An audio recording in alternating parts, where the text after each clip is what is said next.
İdrak liseyində baş verən hadisədən hamımız xəbərdarıq. Burada xüsusi bir məqamı diqqətə çatdırmaq istəyirəm ki, əlində ov tüfəngi ilə uşaqların təhsil aldığı, çox saylı insanların olduğu əraziyə, strateji obyektə daxil ola bilmə məhz bu ərazidə mən hesab edirəm ki, mühafizənin olmamasına irəli gəlir. Və burada məncə polis mühafizəsi çox vacibdir. Ümumiyyətlə təhsil ocaqlarında, hətta deyərdim səhiyyə ocaqlarında da polis mühafizəsinə ehtiyac var. Əvvəla polisin varlığı baş verə biləcək cinayətin qarşısını deyərdim bəlkə 99% alır. Çünki polis forması, polisin özünün orada olması, avtomobili, mayakı bu özü istər-istəməz bir təsir bağışlayır. Yaxşı bir tərəfi var.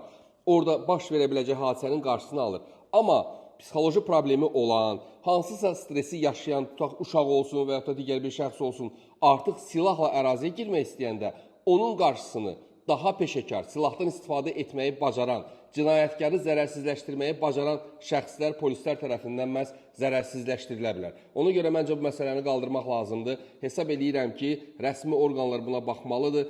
Məncə bütün təhsil ocaqlarında, istər dövlət, istər özəl təhsil ocaqlarında polis mühafizəsinə ciddi ehtiyac var və eyni zamanda hətta düşünürəm ki, bu məsələ səhiyyə ocaqlarında da olsa yaxşı olardı. Çünki bugün vəziyyət dəyişib, internet, uşaqların psixoloji durumuna təsir edən məqamlar var. Xəstəxanalarda da məncə bu lazım ola bilər. Çünki harada ki o gərginlik yaşanır, sosial problem ola bilər, insanları narahat edən məqamlar var. Məncə ora daha çox diqqətli olmalıdır və ələn xüsus da təhsil ocaqları. Çünki təsəvvür eləyin orada daha böyük, daha ağır faciələr yaşana bilərdi.